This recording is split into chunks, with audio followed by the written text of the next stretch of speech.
Okay, good morning, everyone, or rather, it's good afternoon at this point. Good afternoon, everyone. It is good to see you. It's Rabbi Akiva Mail's Wednesday. It is March 24th. I'm pretty sure that there's a holiday just around the corner. Yom Tov. Oh, that's right. Pesach is just around the corner. Just in case anyone has forgotten, Pesach is coming. And I know we're all busy. We're in the middle of our Pesach preparations. It's beautiful. And I wanted to share some additional thoughts on the Haggadah. Last week, we started looking at some of the Divrei Torah and the Haggadah from Rabbi Zalman Sorotzkin from the Aznaim LaTorah. And today, I'm going to continue using the source sheet I prepared last time because there were still two more Divrei Torah that were very interesting that jumped out at me. As I've said oftentimes when I've shared Divrei Torah from Rabbi Sorotzkin, what I find very interesting about some of his Divrei Torah is he offers a beautiful insight into Psukim in the Chumash, and oftentimes he'll also involve or he'll make mention of some historical events of what he himself had witnessed, either in his rabbinate in Europe or historic events of the 20th century, whether it was the Holocaust, the founding of the state of Israel, the regathering of Jews in Israel, rebuilding of Jewish life, yeshivas there. I find it fascinating how sometimes he's able to take those momentous events of the 20th century and weave them into how he understands parts of the Torah. And I think you're going to see that in some of these Divrei Torah and Haggadah as well. So let's see if you're using the handout from last week. And again, I've got it on the screen now too. It's the bottom of page 5 from last week's sheet. So let's see how he deals with a fascinating question. We say in the Haggadah, "Ve'avarti beretz Mitzrayim b'layla hazeh." Hashem says, "I will pass through the land of Egypt on that night." It's talking about Makas Bechoros, the plague of the firstborn. Ani v'lo malach. So the Haggadah says, Hashem emphasizes it's me who's going to strike the Egyptians, not an angel, not one of my messengers. V'kesi kol bechor beretz Mitzrayim. I will smite all the firstborn of Egypt. Ani v'lo saraf. It's going to be me and not one of my messengers, no other angel. And with all the false gods of Egypt, I will bring judgment. Ani v'lo hashaliach. It's me and not any messengers, no agents. Ani Hashem. I am God. Ani hu v'lo acher. I am He, and there is no other. That is what Hashem is saying in those psukim, that when it comes to Makas Becharos, it's going to be a one-man job. Sounds funny saying a one-man job when we're speaking about God, but you know what I mean. It's going to be God and God alone. There's not going to be any of my ministering angels taking part in this. It's just me. So let's see what Rabbi Sorotzkin does here. So he quotes that part of the Haggadah, and then he says, Makshim ha'olam. Everybody asks, all the commentaries ask the following question. V'halo ne'amar, but the pasuk in Parshas Bo, when the instructions are given about what to do about the Pesach Seder, that first night in Mitzrayim of the Pesach Seder, what does the instruction say? That if we do this properly, if we put the blood of the sheep on our doorposts, lo yitena mashchis lavo el batechem lingov, I will not allow the destroyer to enter your house to cause any plague. What does that clearly show? That there was a mashchis. It was not just God. Here the Haggadah is saying, Ani v'lo malach, Ani v'lo saraf. It's going to be me and me alone.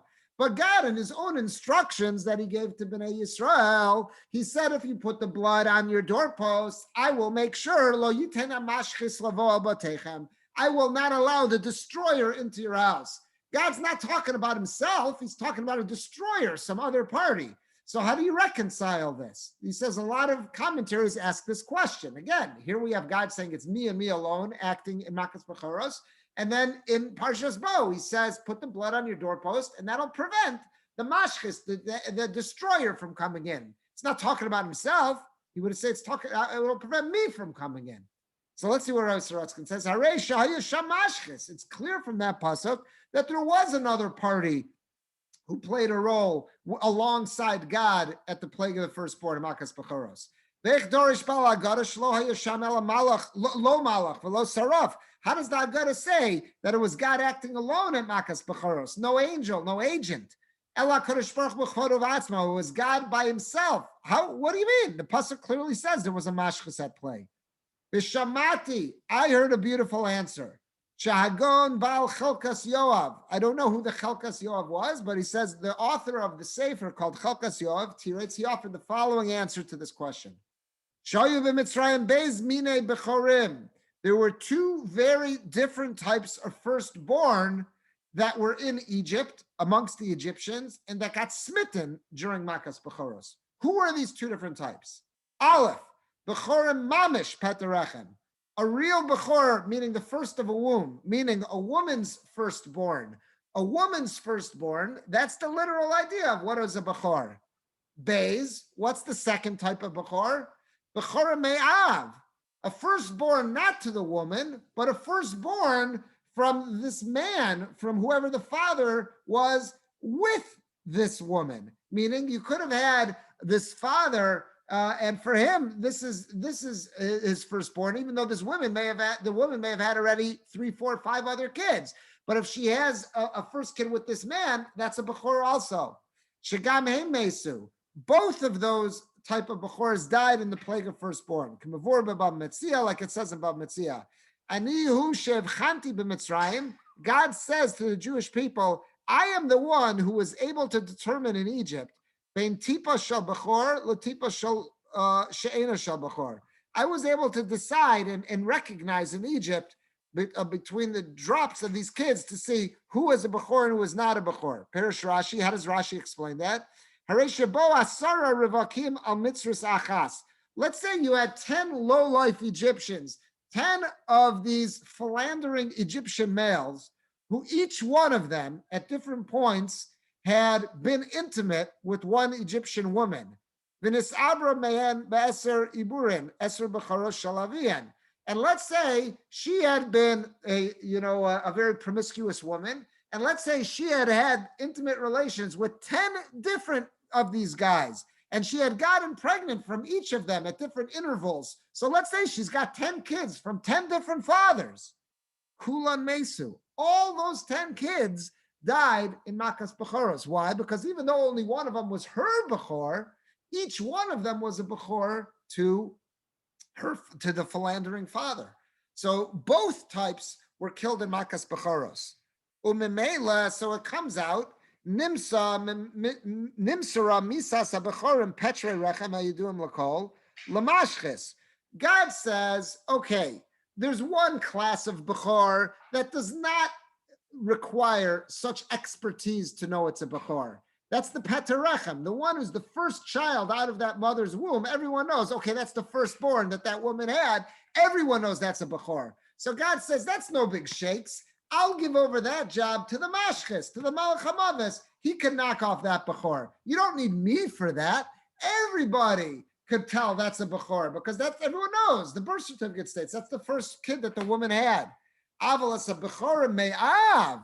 But kids who qualify as a father's firstborn, Sharak HaKadosh Baruch Hu Ba'atzmo Yachulu Lavchem Ben.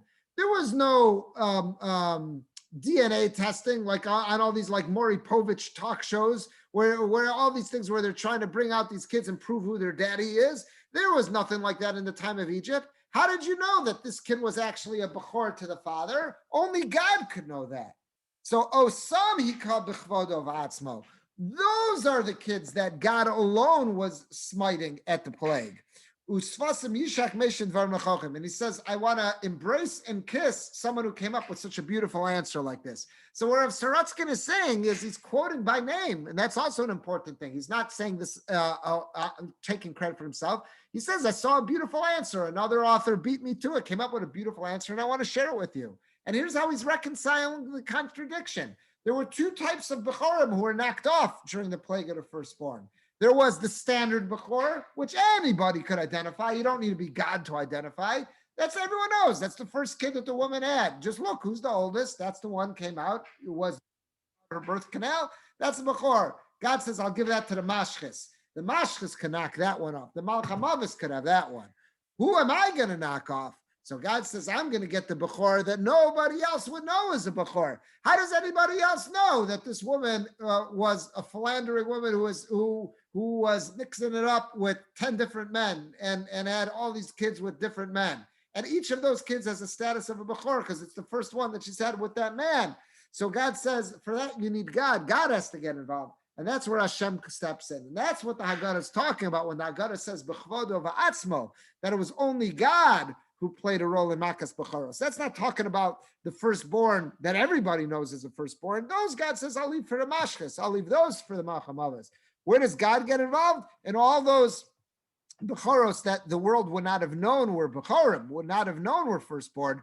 Those are the ones that Hashem got involved and knocked off. And he says that's how you can reconcile this. And now look what he does in this next paragraph. Here's something we say every Shabbos, every Yom Tov in Nishmas, and we're going to say it at the Seder night too. When we're singing God's praises, and we mentioned what happened that last night in Egypt, we say, Kol b'choreihem haragta, you killed all of their firstborn, uv'chorcha ga'alta, and your firstborn you redeemed, meaning we're talking about Am Yisrael. We're considered God's, remember God says to Paro, B'ni b'chari Yisrael, that the Jewish people are my firstborn. So what he's saying is, he's saying, look at that passage in Nishmas. We say to God, Kol b'choreihem haragta, you killed all their firstborn, and your firstborn you redeemed. Shakasha, you can ask the following question.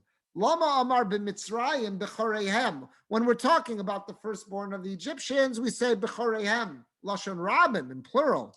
Uvi Yisrael, when you're talking about the Jews, amar b'chorcha, you say your firstborn, lashon yachid, which is singular. V'lama amar kol b'choreihem. And also, why in Nishmas do we say kol b'choreihem? Every last one of their firstborn you killed. Why? What's with that plural expression? Now it makes perfect sense. In Egypt, there were two classifications of firstborn. You had the woman's firstborn, and then you had the first that this man had with that woman. Namar kol b'choreim. So that's why it has to say kol b'choreim. Every last one of the plural firstborn, Hashem knocked off in Mitzrayim. Giluyim v'nistarim. The readily apparent firstborn and the hidden firstborn. Who knew that this woman had all these kids with different men, and that's why they're firstborn? Only God would know that. So he says that's why we say Kol b'chorei hemaragta, that Hashem, you stepped in and saw to it that all of the Egyptian firstborn, meaning the well-known firstborn and also the hidden firstborn, were killed in Makas Bechoros. Aval b'Yisrael, but when we're talking about the Jewish people, Shayu Gedurim min Erva, who were very chaste, that they chaste rather, and they had been observing all sorts of, they were against promiscuity, and they had been in monogamous relationships. In that situation, there's only one type of Bechor when we're talking about Klal Yisrael, Shabachorim, only one type of Bechor, Hainu Geluyim. Those are the revealed firstborn, meaning the one who is the firstborn. Everyone knows which kid did this woman give birth to first. That's why it says in the singular Bechorcha. When it's talking about Bnei Yisrael, we say Bechorcha, but when we're talking about the Egyptian, we say Bechoreihem, because there was two classifications of firstborn, and that's also why it says Kol, all, they include both of them. That's what Rav Soretsky does. I think that was a beautiful thing, because that question is a question that many of our commentators deal with. He credits someone else for addressing that question and giving a beautiful answer that he likes, and then he applied it to Nishmas. He says, now we can make sense of something that we say in Nishmas every Shabbos and every Yom. So, Rabbi, there was really the firstborn of a union. It didn't necessarily mean the man's firstborn or the woman's firstborn. It was the firstborn of that union. Yeah, that's what it looks like. And that's how you could have that there were so many who died in Egypt. Yeah, 100%. 100%. Let's see, this next thing I want to share with you from Rabbi Sorotskin is there are beautiful pismonim, there are beautiful songs that are found in the back of the Haggadah. A lot of the tunes, it seems like we've lost the Masorah for, like what the tunes may have been, but the words are still there. Different families over the years have found different tunes to use for them. Others just kind of go through them in a sing-song fashion. That's kind of what we do. But it says here, B'leil Sheni b'chutz la'aretz, the second night of Pesach in Chutz La'aretz, so that would be Sunday night for us this year. What do we say? There's a song by the name of V'chein va'amartem zevach Pesach, and you shall say it's the Pesach sacrifice. That's the name of that pismon that's in the end of the Haggadah in the Nirtza section. So one passage in there is as follows. Karosh kol hon machatzta beleil shimor Pesach. The head of every firstborn did you crush on the guarded night of Pesach, meaning it's talking about the original Makas Bechoros. Kabir, O powerful one, al bein bechor pasachta bedam Pesach, over the firstborn son, you passed over with the blood of Pesach, meaning Hashem passed over all the Jewish homes. Levilti teis mashchis lavo bipsachai b'Pesach, so as not to let the destroyer come into my house on Pesach. V'amartem zevach Pesach, so you shall say it's the Pesach sacrifice. So that's one of the lines in that pismon there. So on this, Rabbi Sorotskin uses this as a launching pad. Now again, he could have said the piece we're about to see. He could have offered this Divrei Torah straight out on the Chumash, but he's using it here. But again, you'll see he's going on something that our commentaries say to the Chumash. Let's see how he does this. Harosh kol avon machatzta b'leil shimor Pesach. So we say in that pismon that on the night of Makas Bechoros, God crushed all the firstborn Egyptians. So let's see Rav Sorotskin. Kol ha-bechorim beretz Mitzrayim. God didn't just crush the firstborn Egyptians, he crushed all firstborn who were not Jewish, who happened to have been in Egypt. That's what it says. Kol ha-bechorim beretz Mitzrayim. All the firstborn that were in the land of Egypt, mi bechor Paro hayoshev al kiso, whether it was Paro's firstborn throne, ad bechor ha-shivcha asher achar chayim, or a bechor, a firstborn of a slave woman, a non-Jewish slave woman. The Egyptians had tons of other slaves, not just Jews. A non-Jewish slave woman who was behind the grinding mill, that firstborn was also killed. Mesu b'laylahu. All those firstborns, any non-Jewish firstborn that was in Egypt was killed during Makas Bechoros. Wasn't limited to the Egyptians. So the non-Jewish slaves that were in Egypt, their firstborns also suffered the night of Makas Bechoros. Vilama laku b'nei hashivchos. So why were the Bechoros, why were the firstborn of the non-Jewish slaves stricken on the night of Makas Bechoros? So Chazal say, she'af heim hayu mishabdim b'hem, even they found some way to oppress the Jewish people. In other words, they were not innocent. Even though they were slaves themselves, they found some way to step on others. And that very often is the case, by the way. You see this phenomena all the time.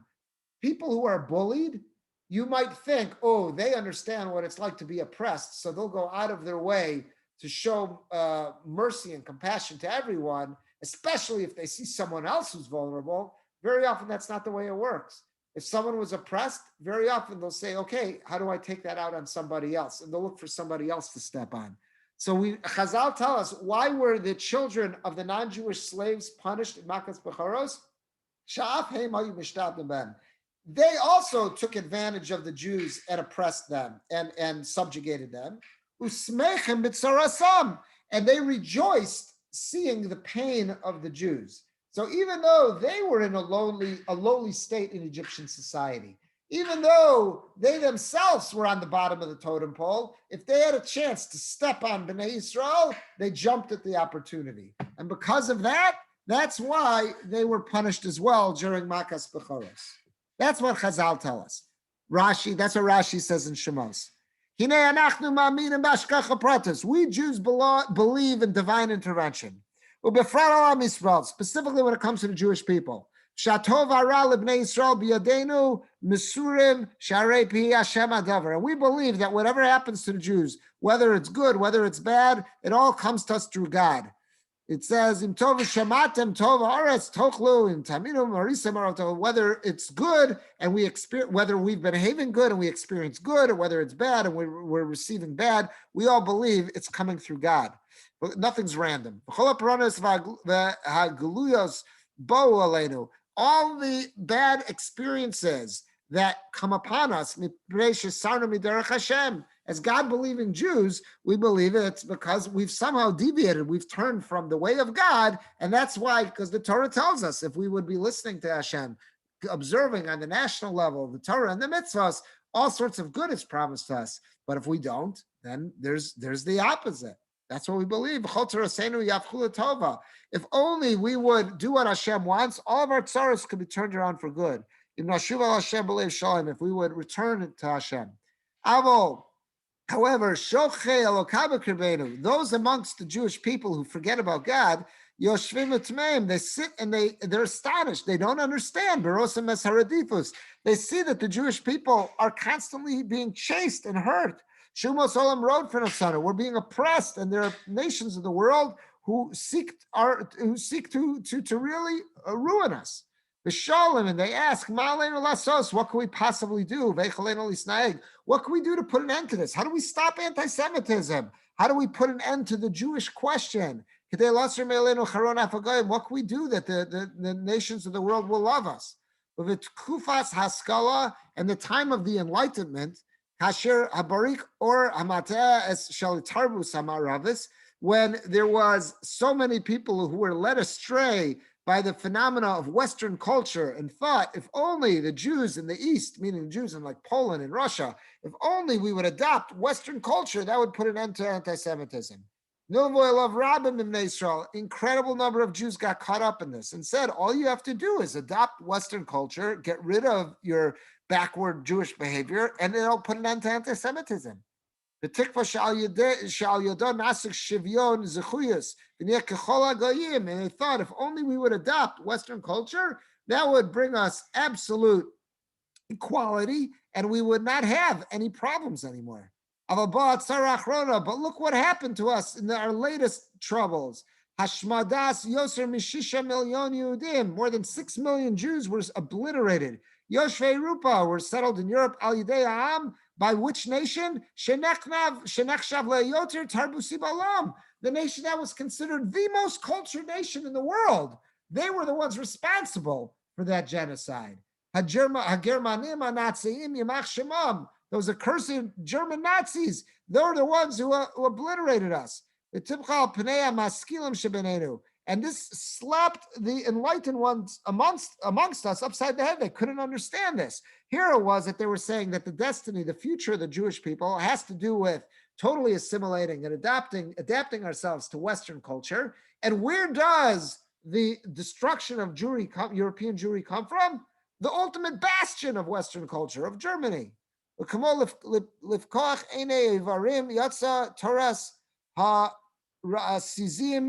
And he says, and then what happened? He says it's like it's opening up the eyes of the blind.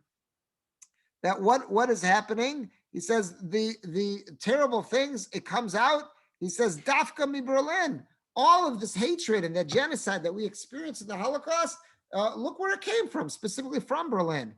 Eresh Haskalah, that was the cradle of the Enlightenment. And then what happens? Come Alil Chadash, a new idol arise. Once people say, okay, our salvation isn't coming through Western culture, our salvation's coming from something else. This new ism comes around and it's conquering so many hearts. Alil HaSocialism says the idol of socialism. So many Jews got caught up with socialism. Shacharas al Diglo Sisma, he says this was it was on their flag. What was their slogan? Palim vovdim mikolamim varatzos hisachtu, workers of the world unite. This is going to bring socialism as the answer. That'll bring equality, and that'll finally get rid of the Jew hatred. Let's go to war against those who oppress us and who are forcing us to work these long hours and not sharing any of the prosperity with us. This idea of socialism and continues to conquer so many hearts. So many of the youth of Israel are caught up with socialism. They want nothing more. They would love to be loved by the nations of the world. They want to be equals. They want to be colleagues. They want to be friends with all the workers of the world. And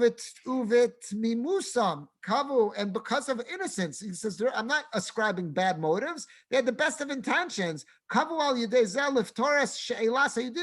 that's the ultimate answer to the Jewish question. You know how to end anti-Semitism? With socialism. That's the answer.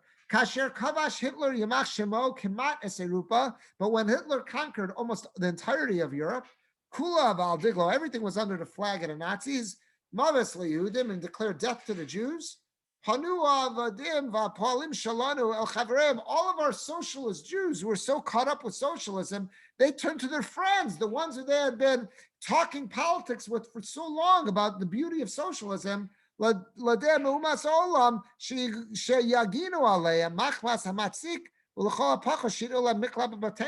They turned to their fellow socialists and they said, okay, we've got so much in common. We're also socialists. We share so much of the same ideologies. Protect us. And if you're not going to protect us from the Nazis, at least let us take shelter in your homes.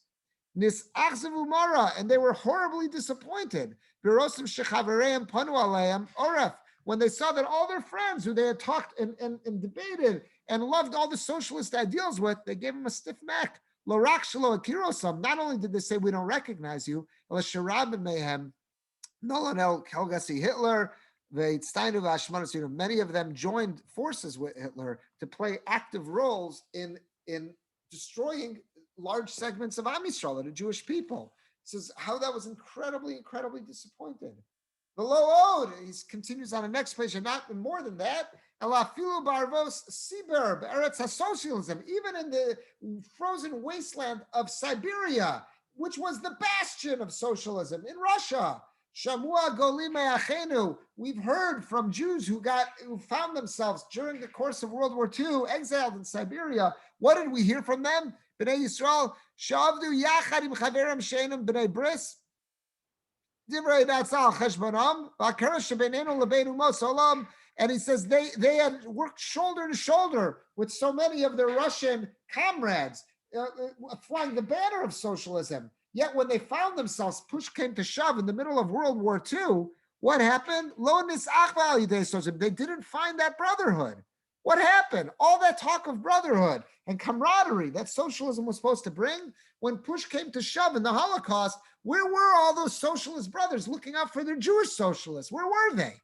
It's astonishing. But he says, but we don't have to scratch our heads and say such a thing never occurred.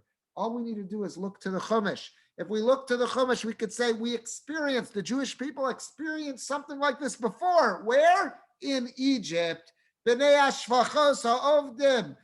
children of the non-Jewish slaves who also were oppressed by the Egyptians. They had to sleep after the millstones. That's where their quarters were.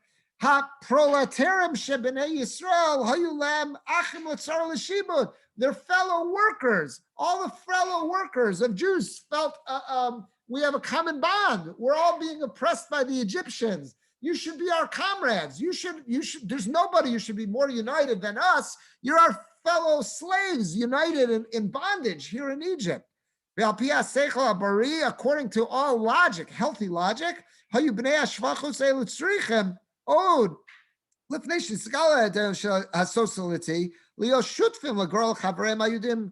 if there was anyone who would have been allies with the Jews, it would have been the children of these non-Jewish slaves or the non-Jewish slaves themselves. They would have aligned themselves with the Jewish slaves because they said, we're in this together. We're all being oppressed by the same oppressor. So we were all in this together. That's what we would have thought would have happened. However, there is an eternal hatred for the eternal people. It's a beautiful expression. I've seen this before. He's got it in quotes there. I'm sorry, I jumped a line. I'm sorry, let's go back a line. They should have united with the Jews. Their fellow slaves, the non-Jewish slaves, should have united with the Jewish slaves and felt a common cause. They say politics makes strange bedfellows. They should have been together in the common cause against the Egyptians who were oppressing them. Avol, here's that phrase. Sinas olam. There's an eternal hatred, la'am olam, for the eternal people. That's what they say about anti-Semitism. You're not going to come up with a good explanation for anti-Semitism. It doesn't make sense. And all these solutions that have been tried and attempted throughout history, it doesn't work. There's a sinas olam, there's an eternal hatred, la'am olam, for our eternal people. And the only way around this is if we follow the Torah, do what we're supposed to do. And Hashem says, now that you've done your part, I'll keep my end of the covenant. That's the only solution. Avol sinas olam la'am olam. There's an eternal hatred, la'am olam, for the eternal people. And therefore it's decreed otherwise, even though by all logic, the non-Jewish slaves and their kids should have been allies with the Jews in Egypt, even though that's logic, anti-Semitism doesn't equal that. Hachaverim shalanu, those friends who we would have thought were our friends and allies, samchu b'tzarasenu, they rejoiced in our troubles, in our pain, in our misery, in our affliction in Egypt. They found a way to step on us. They found a way to poke us. They found a way to laugh. They found a way to rejoice, seeing how bad we were being treated. Not only did they rejoice, when they had the opportunity, they beat on us. They enslaved us. They found some way to oppress us. Bereshus HaMitzrim, with the full permission of the Egyptians.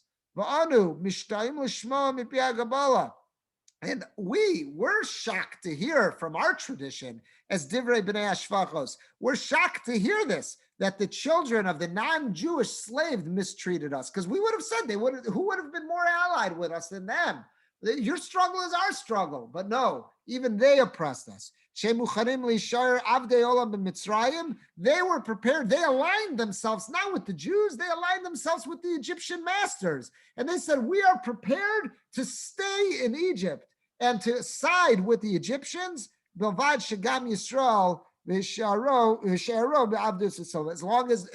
as the Jews will remain slaves. They were willing to say they were going to, what's that expression? They were going to cut the nose to spite the face. They were going to shoot themselves in the foot as long as the Jews could remain slaves. So what do we see if we're ever trying to solve the Jewish question? We can't look for allies who have similar oppressors. We can't look for people who have a common enemy. They're not going to be with us. There's only one way to solve the Jewish question, he says.